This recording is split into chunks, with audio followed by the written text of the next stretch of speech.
أعوذ بالله من الشيطان الرجيم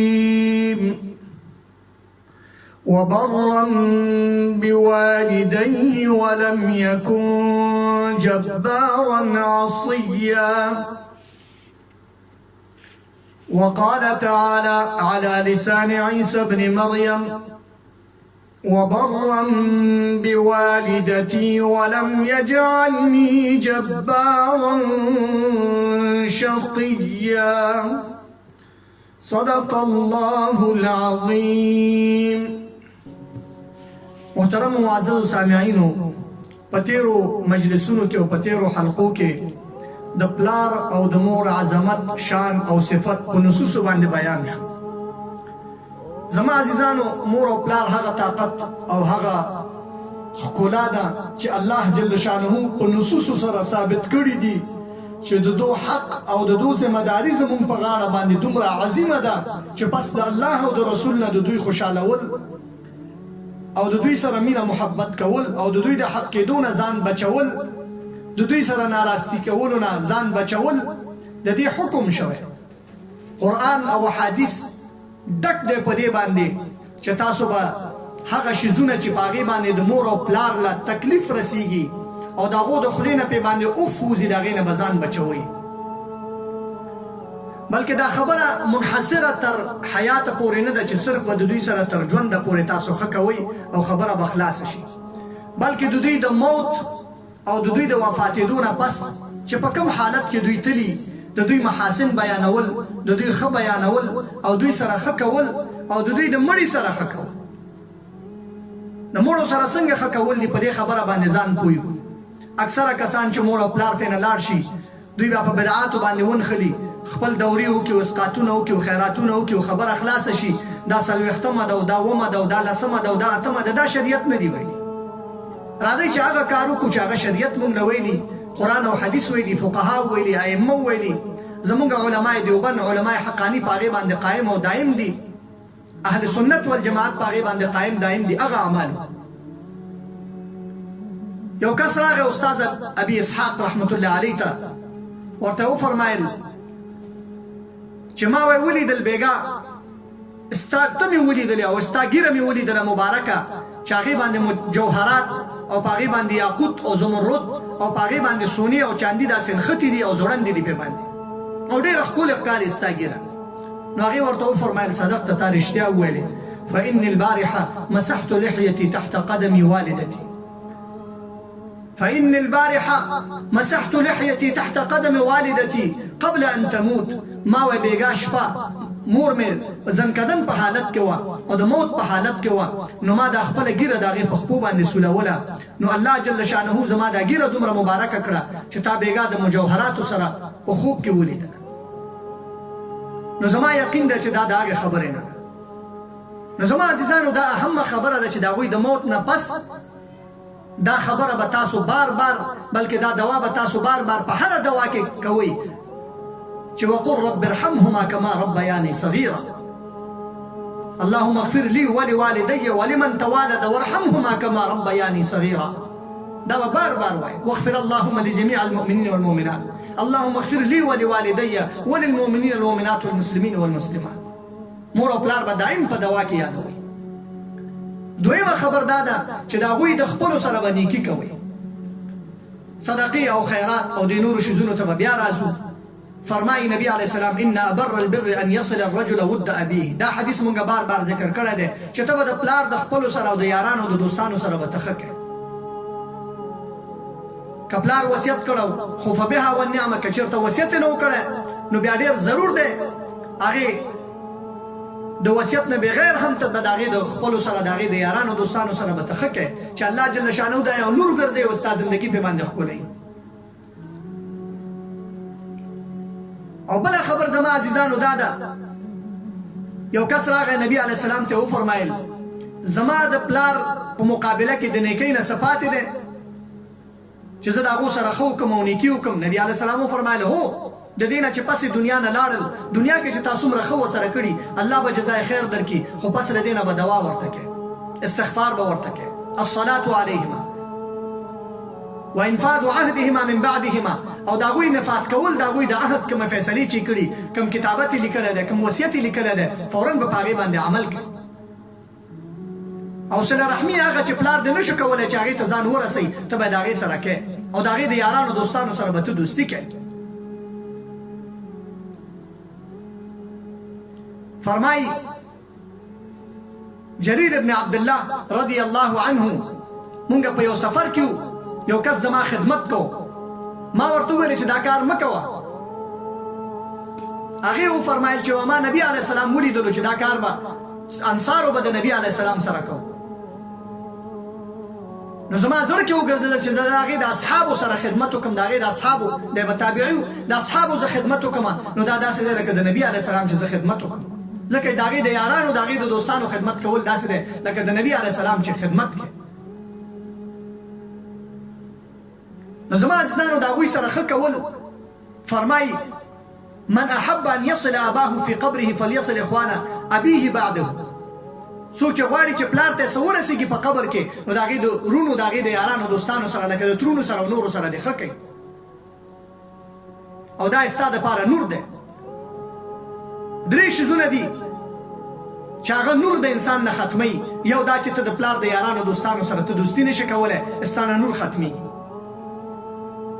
او که چا صله دا ختمه کړه فتطفئ نورک او بیا فرمایي چې ستا نور بیا په ادب الکبرا کې لیکلي ستا نور بیا ختمېږي انس رضی الله تعالی عنہ فرمایي چې نبی علیه السلام فرمایل ان العبد لا يموت والداه او احدهما وانه لهما لعاق یو کس نه پلار او مور مړه کیږي او دا چې دواړه مړه شوي دي نه یا یو د دوی نه مړ شو او دی عاق وسي نو تر هغې پورې به دوی ته دواګانې کوي او استغفار به ورته کوي تر دې پورې چې الله جل شانه دی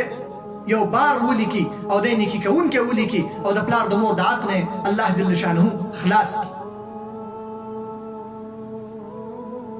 پلار مور درنه لاړل د هغوی قرضه د هغه ختمه کړه استغفار ورته کوه دوا ورته کوه نو الله جل شانه به تا نه نیکانونه لیکي او د هغې د حق نه به دې خلاصوي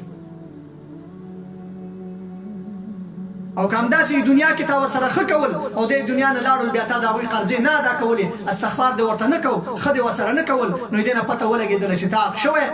او ستا دپاره اسم نه لیکل کېږي نو د دې شي به ډېر خیال ساتي بر الوالدین یکفر الکبائر حتی تر دې پورې چې لیکي چې نیکي کول د پلار او د مور سره کبیره ګناهونه هم معافېږي الله جل شانه کبیره معافوي غټ غټ ګناهونه په دې باندې معافوي او دا ډېره عظیمه خبره ده یو کس راغی ابن عمر رضی الله تعالی عنهما ته او وی فرمایل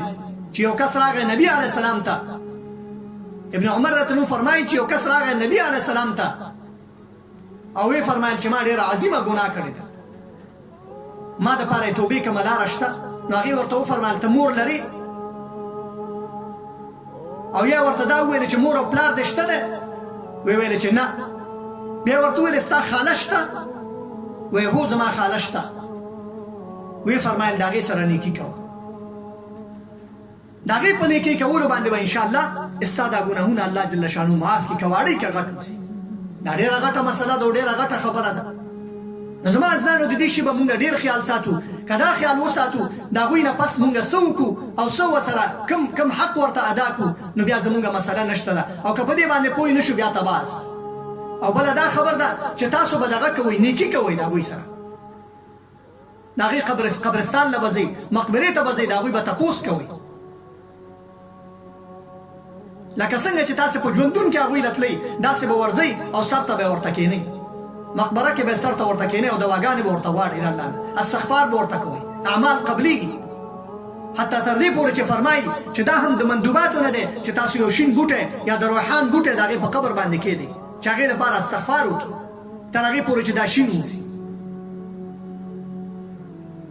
او د هغې تسبیح فرمایي کامله ده د هغې تسبیح د وچ نه چې تاسو وچ بوټی پې باندې کښېږدئ نو زما عزیزانو د قبرونو ته تلل په دې باندې چې ته د هغې ځینې عبرت والې او داسې چې هغوی تللي دي داسې تم سبا ته روان اوسې نو داسې قبرستان ته تلل زیارت القبور کفارة الذنوب بیا ستا د ګناهونو د معافۍ ذریعه ګرځي دعا دې وکړي قرآن آیاتونه دې ووایي او چې کله دا وویلې پس راغې نه دې دا وویل چې اللهم اوصل ثوابا ما قرأناه ونورا ما تلوناه هدية وسيلة إلى روح هذه الميت او دعا قبليږي د مړي دپاره او د دې نیت وکړي چې الله جل شانه دې ته ثواب ورسوي په دې قبر کې. او نبي عليه السلام فرمایي من زار قبر والديه او احدهما في كل جمعة مرة غفر الله له وكتب بارا او برا. چا چې د مور او پلار قبر ته د جمعې په ورځ باندې دی لاړلو الله پاک دې ته مغفرت کوي او دی په نیکانو کې لیکي. او بیا دا فرمایي چې دی لیکل کېږي نیکي کوونکی د پلار او د مور سره او که دی چېرته عق وسي د دې په حیات کې ترې ناق شوی وسي هم به الله پاک دې مغفرت وکړي. دا ډېره غټه مسله ده د دې به ډېر خیال ساتو ځکه چې ابن قیم رحمت الله علیه فرمایي چې دا نص په دې باندې ده چې میت په دې باندې پوهېږي چې څوک د هغې زیارت کوي په دې باندې پوهېږي د هغې روح الله جل شانه پوهېږي چې دا څوک ماله راغی. ځکه فرمایي ان العبد اذا وضع في القبر وتولى عنه اصحابه وانه ليسمع قرع نعالهم حين يتولى عنه اصحابه. د خپو هغه ټپټپاره چې د ملګري ترې نه بېرته روانېږي هغه اواز هم دی اوري. علي صابوني په تفسیر کې لیکلي دي او دا د بخاري شریف حدیث دی او دا معقول دی د جمیع اممو په مقابله کې او په نس کې او داسې سلام اچول ځکه چې څوک شعور نه لري هغې ته سلام اچول دا خو محال دی. مقبرې ته داخلېدل سورت فاتحه ویل قل هو الله احد ویل الهاکم التکاثر دا سورت ویل او بیا دې دا ووایي چې اللهم اني قد جعلت ثواب ما قرأت من كلامك لأهل هذه المقابر من المؤمنين والمؤمنات كانوا شفعاء له إلى الله تعالى. دا ټول به ورته شفاعت کوونکي اوسي د قیامت په ورځ باندې چې دا آیاتونه ووایي او بیا دا دعا ووایي. سورت یاسین په مقبره کې ویل خفف الله عنهم الله به عذاب د دې مقبرې نه کم کړي وكان له بعدد من فيها حسنات او څومره چې په دې مقبره کې خښ دي او دومره حسنات او نیکي به دې ته ولیکل شي. دا ډېره غټه مسله ده. من قرأ الياسين في المقابر خفف عنهم العذاب الغابر او سورة الإخلاص 11 آيات لقارئ مقدار الموتى حسنات.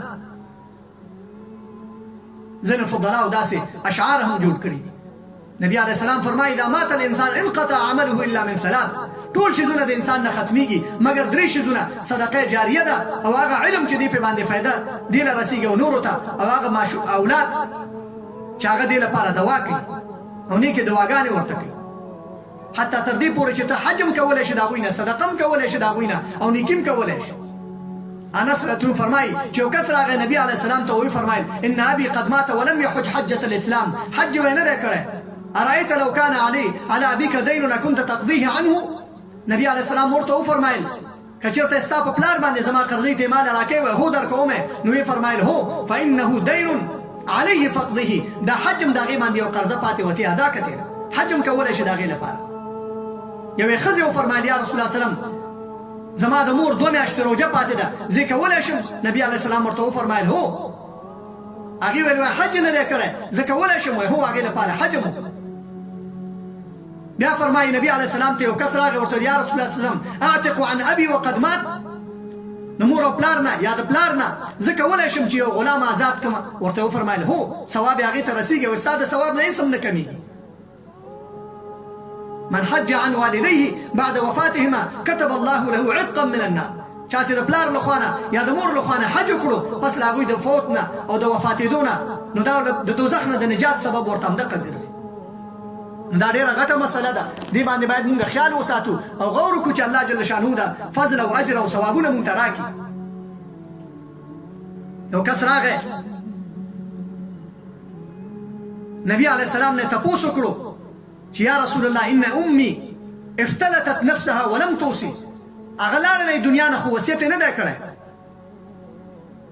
او که چېرته هغې خبره کړې وه نو بیا به صدقه ما کړې وه. آیا که زه چېرته اوس صدقه وکړم نو اجر ورته شته دی؟ نبي علیه السلام وفرمایل هو. نو هغه افتلتت چې ورته وویلې یو دم هغه مړه شوه ای ماتت بغتتن یو دم مړه شوه. نو زه اوس څه وکړم هغې وصیت هم ونه کړو باید صدقه وکړه د هغې نه ثواب ورته رسیږي. نو صدقه کول، نیکی کول، دعا هغوی ته کول او د هغوی د خپلوانو سره ښه کول او نیکی کول، د هغوی قبر له تلل او د هغوی پسې حج کول او هغوی نه دا ټول شیزونه هغوی له فایده رسوي. نو فرمایي نبی علیه السلام چې اذا تصدق احدکم بصدقه تطوعا فليجعلها عن ابويه، هر څوک چې تاسو نه صدقه کوي او نیکي کوي د پلار او مور نیت دې ورسره وکړي، فیکون لهما اجرها ولا ينتقص من اجره شیئا. هغوی لپاره هم اجر کېږي د مور او پلار لپاره، او دې د اجر نه خدای پاک هېڅ نه کموي، الله پاک به دې له اجر ورکړي. نو زما عزیزانو کوشش وکړئ چې د مور او پلار سره مونږ داسې نیکي پس له موت نه وکړو او د حیات مسایل چې کوم مونږ ذکر کړ په نورو مجلسو کې او په نورو حلقو کې انشاءالله هغه هم بار بار په غور باندې واورئ او پس له موت نه هم د هغوی سره احسان کول او نیکي کول دا زمونږ لازمه ګرځي، او دې نه پس به انشاءالله راتلونکې حلقه د مور او پلار سره خبره وسي. الله دې په دې باندې مونږ ته د عمل توفیق راکړي. واتنا فی الدنیا حسنه وفي الاخرة حسنه